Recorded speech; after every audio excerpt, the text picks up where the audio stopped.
You've been lied to your entire life. And the worst part? You've been lying to yourself too. Right now, as you're watching this, there's someone out there living the life you convinced yourself was impossible. They're getting the respect you beg for. They're commanding the rooms you shrink in. They're building the empire you dream about, while scrolling through other people's success at 2 a.m., feeling that familiar ache in your chest, that burning question that keeps you awake. When is it going to be my turn? I used to ask myself that same question. I used to watch people half as smart as me get twice the opportunities. I used to wonder why I was always the one explaining, justifying, proving my worth to people who wouldn't recognize talent if it slapped them across their mediocre faces. I felt that rage, that white-hot fury when you realize you've been playing a game where the rules were designed to keep you losing. But here's what changed everything for me, and it's going to change everything for you. The game isn't rigged against you. You just never learned the real rules. While you were being taught to be nice and wait your turn, others were learning how power actually works. They were studying the psychology of influence while you were studying how to be likable. They were building unshakable confidence while you were building elaborate apologies for existing. The truth that nobody wants to tell you? The reason you're not where you want to be isn't because you're not good enough. It's because you're still asking permission from people who will never give it to you. You're still waiting for someone else to validate what you already know about yourself. You're still playing by rules that were written by people who needed you to stay exactly where you are. But what if you stopped asking? What if you stopped waiting? What if you stopped being the victim of other people's insecurities and started being the architect of your own inevitable rise? Because that's exactly what's about to happen.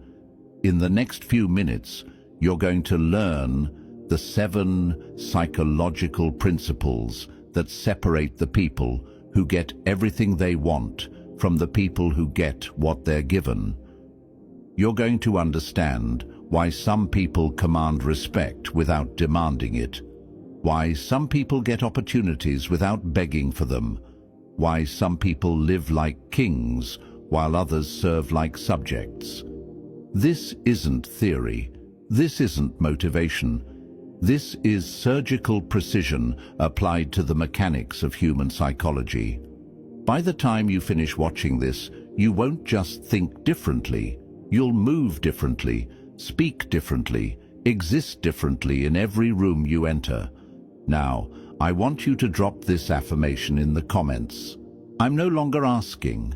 I am choosing. Type it like you mean it. Because after today, asking permission will feel like betraying yourself. Number 1, your mouth is your enemy. I learned this lesson the hard way when I was 23, sitting in a conference room full of people who made more money in a month than I made in a year. I was so desperate to prove I belonged there that I filled every pause with nervous chatter, every silence with desperate attempts at wit. I thought participation meant talking. I thought value meant volume. I was wrong. Devastatingly, embarrassingly wrong. The most powerful person in that room barely said 10 words the entire meeting. But when he spoke, everyone leaned forward. When he asked a question, the temperature shifted.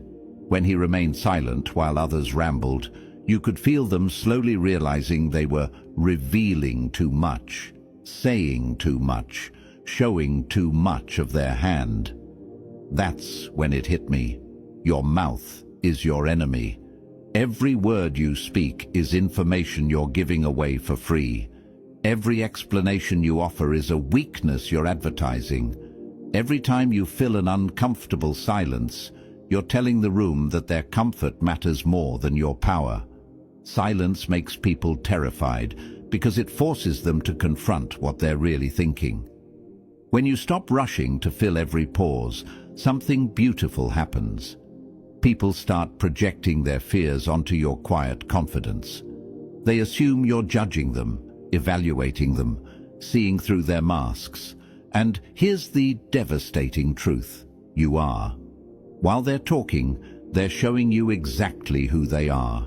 They're revealing their insecurities, their desperation, their pressure points.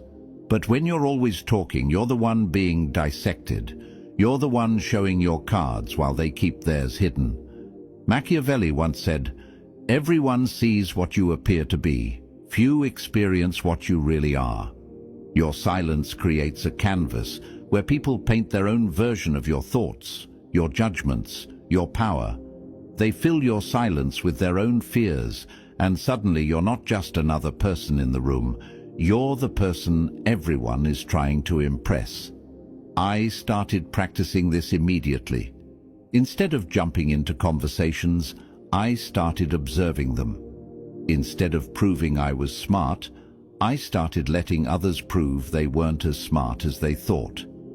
Instead of competing for airtime, I started controlling the rhythm of every interaction simply by choosing when my words were worth the room's attention.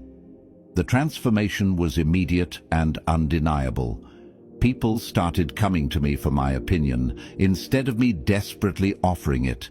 They started working harder for my approval because I stopped giving it away for free. They started wondering what I was thinking because I stopped thinking out loud. Here's what nobody tells you about silence. It's not just the absence of sound, it's the presence of power. The person who can sit comfortably in silence while others squirm is the person who controls the energy of the room. They don't need to speak to lead. They don't need to explain to influence. They don't need noise to command attention. Silence isn't the absence of power. It's the proof that you don't need noise to control the room. Number 2, your feelings are not your facts. 2 years ago, someone I trusted completely destroyed me. Not physically, not financially, but emotionally. They took everything I had shared with them in confidence and used it as ammunition in a room full of people whose respect I desperately wanted. I sat there, listening to my private struggles being twisted into public entertainment, feeling that familiar burn of humiliation crawling up my throat. My first instinct was to explode, to defend myself, to explain what really happened, to make them understand how wrong they were, how much they had hurt me, how betrayed I felt. I wanted to scream until my voice gave out. I wanted them to feel even a fraction of what they had put me through. But something stopped me. Maybe it was pride, maybe it was intuition, but I sat there in complete silence while my world burned around me. And I learned the most valuable lesson of my life. Your emotions are not your identity, they're information. They're temporary chemical reactions that you can observe, analyze, and then choose whether or not to act on. That moment of betrayal didn't break me. It revealed something more powerful than revenge could ever be. The ability to remain completely calm while someone else loses control. While they were showing everyone in that room exactly who they really were, I was showing everyone exactly who I was becoming. Here's what emotional untouchability actually looks like. When someone tries to provoke you, you don't react, you collect data. When someone betrays you, you don't collapse, you take notes. When someone tries to manipulate your emotions, you don't give them the satisfaction of success. You give them the discomfort of failure. This isn't about becoming a robot. This isn't about suppressing your feelings or pretending you don't care about anything. This is about understanding that your emotional reactions are choices, not reflexes. This is about realizing that the person who stays calm during chaos becomes the person everyone else looks to for stability. Machiavelli once said, "Since love and fear can hardly exist together, if we must choose between them, it is far safer to be feared than loved." But this isn't about making people afraid of you through aggression. This is about making people Respect the fact that you cannot be emotionally manipulated, controlled, or predicted by anyone who thinks they know which buttons to push. When you become emotionally untouchable, something incredible happens. People start coming to you during their crises because they know you won't add to their chaos. They start trusting you with bigger responsibilities because they know you won't crumble under pressure. They start seeing you as leadership material because they know you can make clear decisions when everyone else is drowning in feelings. But here's the part that will change your life forever. When you master your emotional responses, you start seeing other people's emotional reactions as information about them, not verdicts about you. When someone gets angry at you for setting a boundary, you don't see it as evidence that you were wrong. You see it as evidence that your boundary was necessary. When someone tries to guilt you for pursuing your goals, you don't see it as proof that you're selfish. You see it as proof that your success threatens their comfort with mediocrity. Your emotional reactions should be a choice, not a reflex. Master this, and you'll never again be controlled by anyone who thinks they know how to make you dance to their music. Number 3. Control information, like your life depends on it. I used to be an open book. I thought transparency was honesty, and honesty was virtue. I shared my struggles, my plans, my fears, my dreams with anyone who showed even casual interest. I mistook oversharing for connection and vulnerability for strength. I was wrong about everything. The wake-up call came when I realized that every piece of personal information I had shared was being used against me.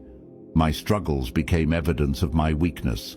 My dreams became jokes at my expense. My fears became weapons in other people's hands.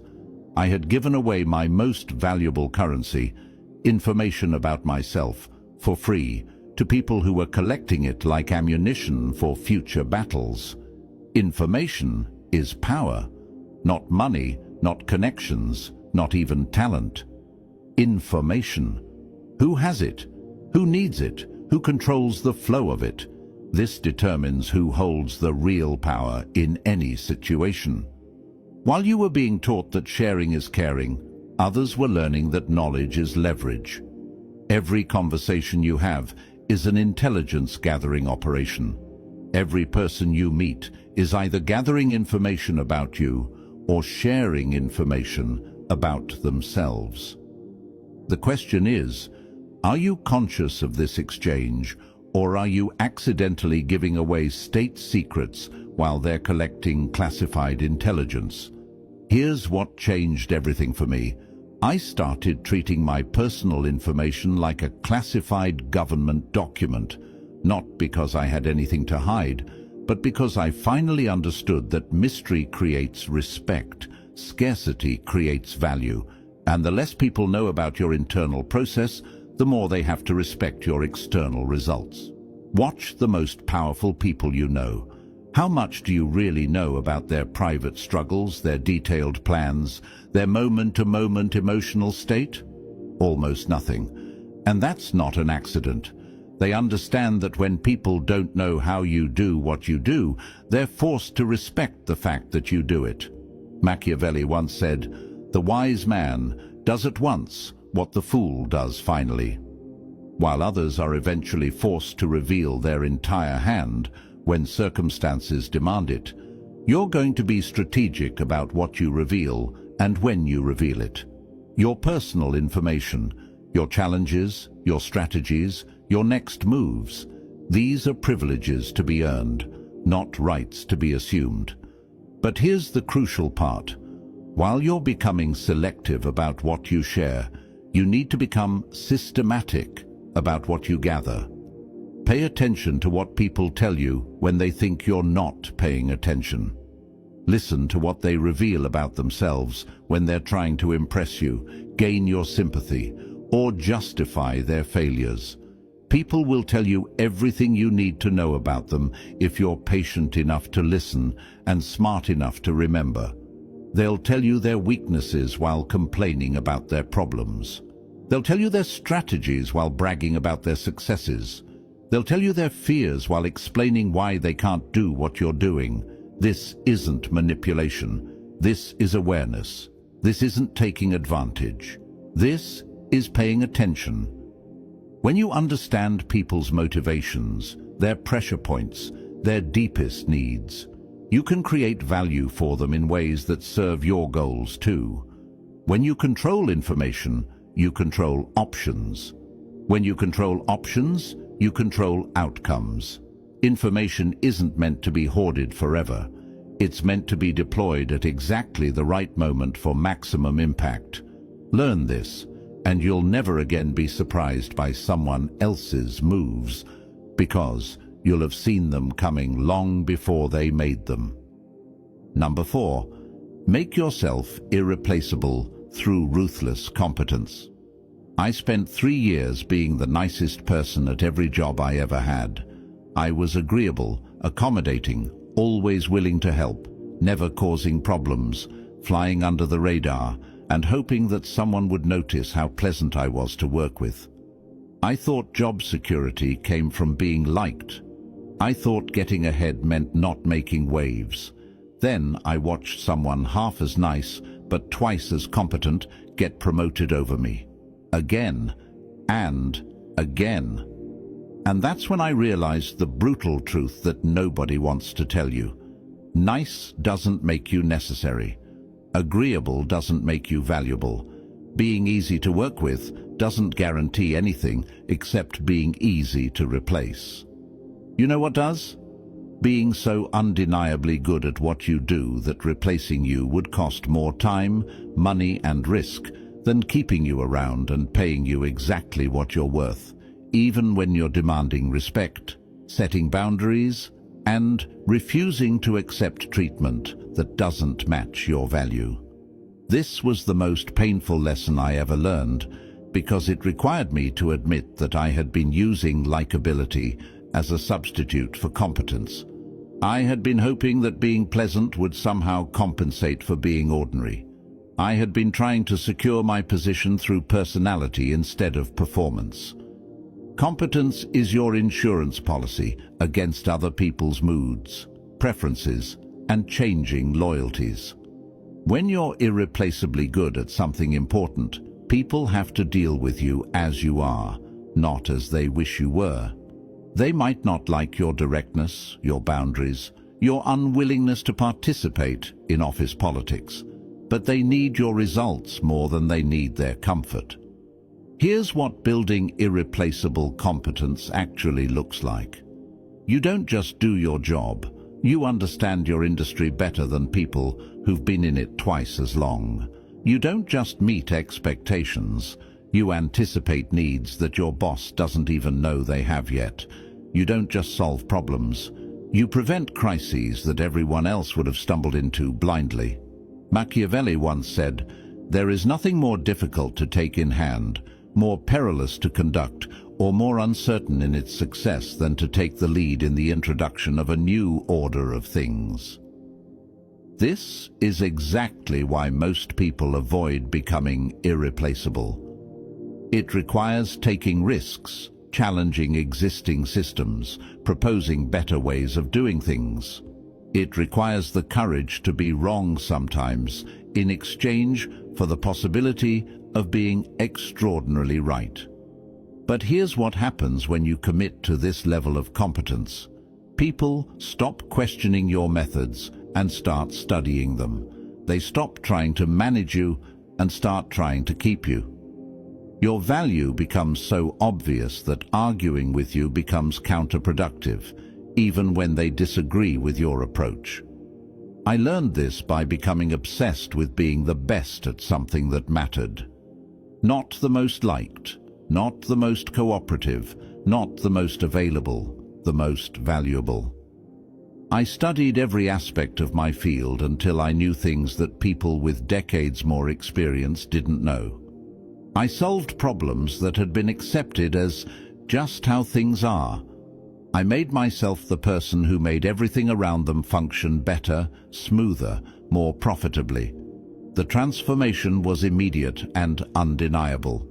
Suddenly, people who used to dismiss my opinions were asking for my advice. People who used to see me as replaceable were offering me better opportunities. People who used to take me for granted were competing to keep me around. When you reach this level, something beautiful happens. You stop competing with other people and start competing with previous versions of yourself. You stop worrying about job security and start choosing between opportunities. You stop asking for raises and start negotiating partnerships. Most importantly, you stop being afraid of other people's opinions because your results speak louder than their critiques. When you're irreplaceably competent, confidence isn't something you have to fake or build. It's something you earn through undeniable evidence of your worth. Competence is the foundation of every other form of power. Build it first, build it ruthlessly, and everything else becomes negotiable. Number 5. Never explain yourself to people who are committed to misunderstanding you. 5 years ago, I made a decision that changed my entire life trajectory. I left a stable job that everyone thought I was crazy to leave, to pursue something that everyone thought I was stupid to pursue. The reaction was swift and brutal. Family members questioned my sanity. Friends predicted my failure. Colleagues whispered about my arrogance, my selfishness, my inevitable crash back to reality. I spent months trying to explain my reasoning. I presented detailed plans, financial projections, market research. I tried to help them understand that this wasn't impulsive. It was calculated. This wasn't reckless. It was strategic. This wasn't fantasy. It was vision. Nothing I said mattered. They had already decided who I was, what I was capable of, and what I deserved. They had made up their minds based on their own fears, their need to feel superior, their investment in keeping me in a box that made them comfortable. These people weren't confused about my potential. They were threatened by it. That's when I learned the most liberating truth of my life. There are people in this world who are not confused about you. They're committed to their version of you because changing their mind would require them to change their entire worldview. They need you to fail because your success would mean they have no excuse for their mediocrity. You cannot logic someone out of a position they didn't logic themselves into. You cannot convince someone to respect you when their entire identity depends on feeling superior to you. You cannot make someone see your worth when they need you to be worthless to feel valuable themselves. Machiavelli once said, "Men judge generally more by the eye than by the hand, for everyone can see and few can feel. Everyone sees what you appear to be. Few experience what you really are." The people committed to misunderstanding you aren't interested in experiencing who you really are. They're interested in maintaining their version of who you appear to be, regardless of evidence to the contrary. Here's what changes everything when you stop explaining yourself to people who aren't genuinely trying to understand you. You free up enormous amounts of mental and emotional energy. Energy that you can redirect toward building relationships with people who recognize your worth instinctively, creating work that speaks for itself, developing skills that make their opinions completely irrelevant. The people who love you won't need lengthy explanations of your choices. They'll trust your judgment even when they don't understand your strategy. The right opportunities won't require you to convince anyone that you deserve them. Your qualifications will open doors before you even knock. The right relationships won't demand that you shrink yourself to make others comfortable with their own limitations. This doesn't mean you become arrogant or dismissive of all feedback. It means you become ruthlessly selective about whose opinions actually matter, whose understanding is worth pursuing, whose approval is worth earning. Not everyone's opinion of you deserves your attention, and certainly not everyone's misunderstanding of you deserves your correction. When someone shows you through their words, their actions, their persistent refusal to see evidence that contradicts their predetermined opinion of you, that they're committed to misunderstanding you, believe them, and then redirect your energy toward people who are committed to understanding you, supporting you, growing alongside you. Your worth doesn't decrease based on someone else's inability to see it.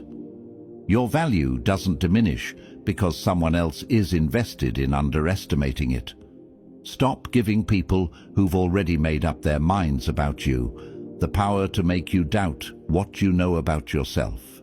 Some people need you to be small so they can feel big. Don't give them what they need.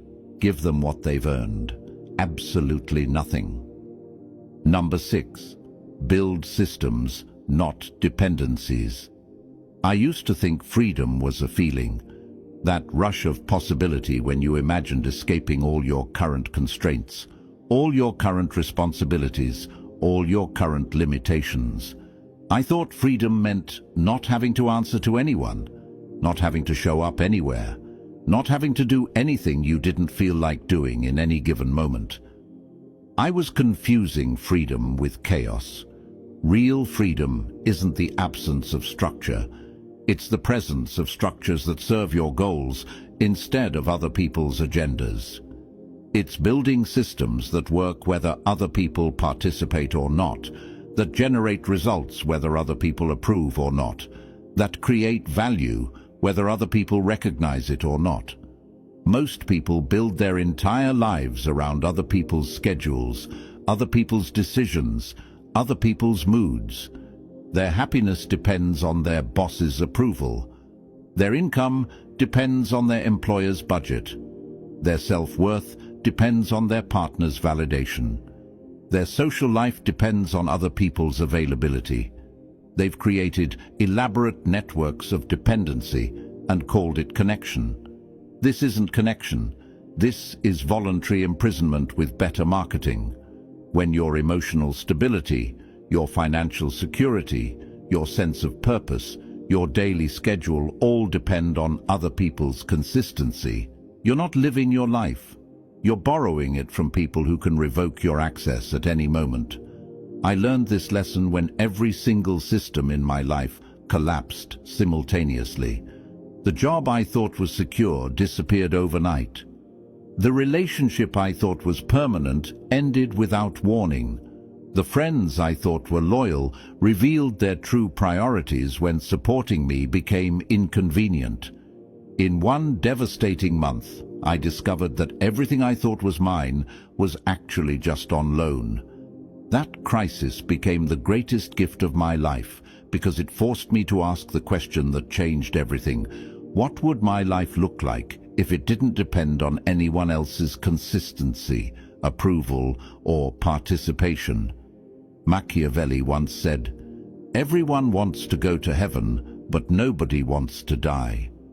Everyone wants independence, but nobody wants to pay the price of building it. That price is temporary discomfort, delayed gratification, and the discipline to build something sustainable instead of something immediately satisfying." Building systems requires thinking in longer time horizons than most people are comfortable with. It means creating multiple streams of income instead of depending on one paycheck. It means developing skills that travel with you instead of depending on one company's training programs. It means building your own validation systems instead of depending on other people's praise. It means creating your own schedule instead of living by someone else's calendar. This isn't selfishness. This is strategic thinking. This isn't isolation. This is independence. When you have systems, you can engage with people from a position of choice rather than need. You can collaborate without compromising. You can commit without surrendering control. Here's what happened when I committed to building systems instead of dependencies. I stopped being afraid of other people's moods because my emotional stability didn't depend on their approval. I stopped being afraid of economic uncertainty because I had developed multiple valuable skills and income sources. I stopped being afraid of relationship changes because my self-worth wasn't built on someone else's presence in my life. Systems create options. Options create power. Power creates freedom. When you have systems, you don't need to tolerate disrespect, accept unfair treatment, or compromise your values for security. You can walk away from situations that don't serve you because you've built alternatives that do. Dependencies make you negotiable. Systems make you sovereign. The choice is yours, but choose quickly. Every day you spend building someone else's system is a day you're not building your own. Number 7, embrace strategic ruthlessness. This is where we separate the people who want to feel powerful from the people who want to be powerful. This is where we distinguish between those who collect motivational quotes and those who make decisions that actually change their lives. This is where most people stop reading because they're not ready to hear what real power requires. 3 years ago, I had to fire my best friend, not from a job, from my life. We had grown up together, shared everything together, built dreams together. But somewhere along the way, our paths diverged. I was growing, building, creating. They were stagnating, complaining, draining. Every conversation became them explaining why their life wasn't working, while expecting me to fix problems they weren't willing to solve. I kept making excuses for them because I confused loyalty with enabling. I kept giving them my time, my energy, my emotional availability, because I confused friendship with obligation. I kept supporting their mediocrity because I confused kindness with stupidity. The wake-up call came when I realized that every hour I spent listening to their problems was an hour I couldn't spend solving my own challenges. Every piece of energy I gave to their drama was energy I couldn't invest in my goals. Every emotional resource I wasted on their chaos was a resource I couldn't give to people who actually deserved it. Strategic ruthlessness isn't cruelty. It isn't hurting people for sport or taking more than you need just because you can. It's the willingness to prioritize your goals over other people's comfort, your growth over other people's expectations, your truth over other people's illusions about what you should be or do or want. It's saying no to people you care about when what they're asking for doesn't align with where you're going. It's ending relationships that drain your energy, even when those people aren't bad people. They're just not your people anymore. It's making decisions that disappoint people who were counting on you to stay small, safe, predictable. Machiavelli once said, "Since a prince cannot use this virtue of liberality without harm to himself, he should not mind being called miserly.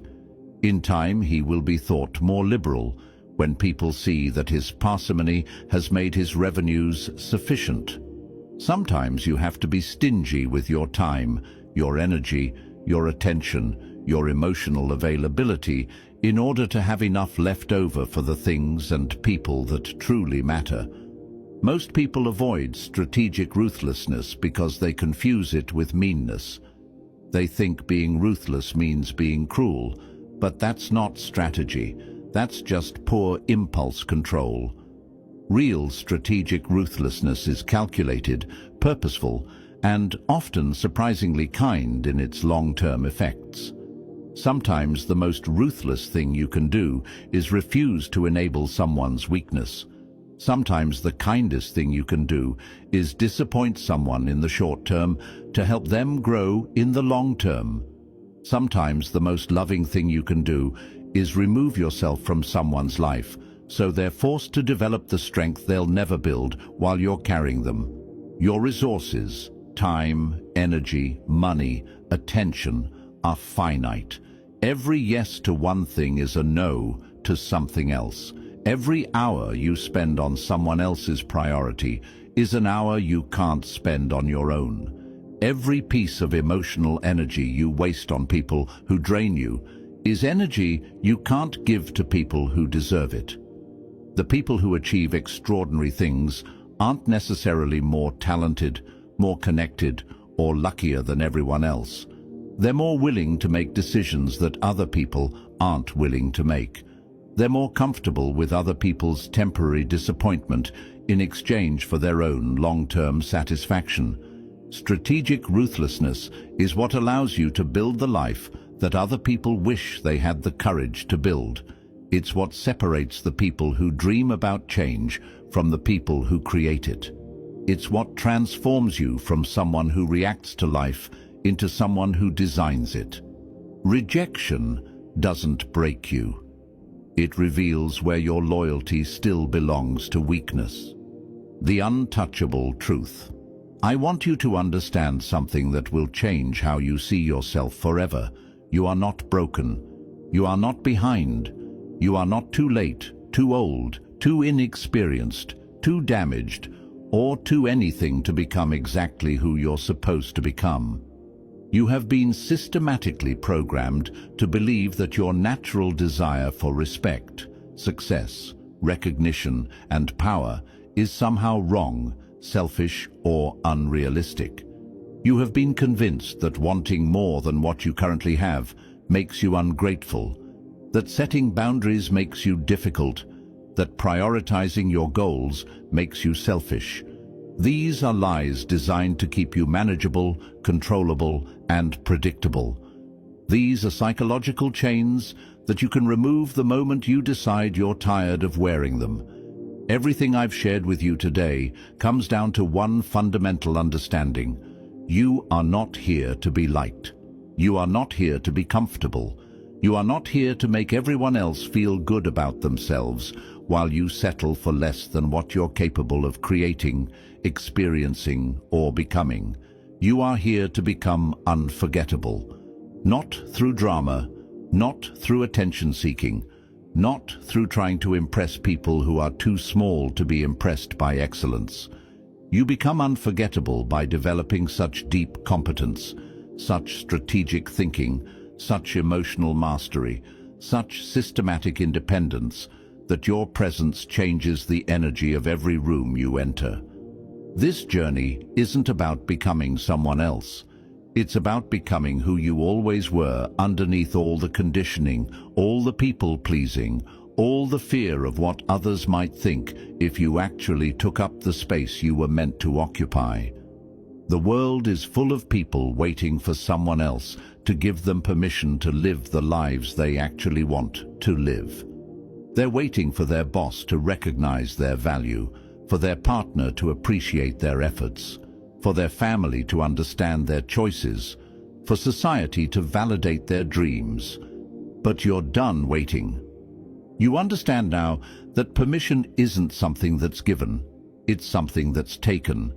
Not stolen, not demanded, not begged for, but simply claimed by someone who no longer needs external validation to know their worth. You don't need to announce this transformation to anyone. You don't need to explain why you're different now, why you're not as available for their drama, why you're not as interested in their opinions about your choices. They'll notice the change without you saying a word, because real power doesn't need to be declared. It's simply evident in how you move through the world. The relationships that are meant to survive this evolution will not only survive, they'll become stronger because they'll be built on respect rather than need. The opportunities that are meant to be yours will recognize you before you recognize them. The people who are supposed to understand your worth will see it without you having to point it out. And the rest? The rest were never really yours to begin with. They were just placeholders, keeping space warm until the real players arrived. This isn't the end of your journey. This is the moment you stop asking the world for permission and start taking what was always yours. When you stop explaining yourself to people who are committed to misunderstanding you and start building for people who are committed to growing with you. When you stop trying to be everything to everyone and start being irreplaceably valuable to the right people, you have everything you need to become untouchable. You always did. The only question left is, are you finally ready to stop pretending you don't? You don't need to be louder. You just need to be the one they remember in silence. If you're done being controlled, hit like. If you're ready to become untouchable, subscribe. You don't need permission anymore. Take what's yours.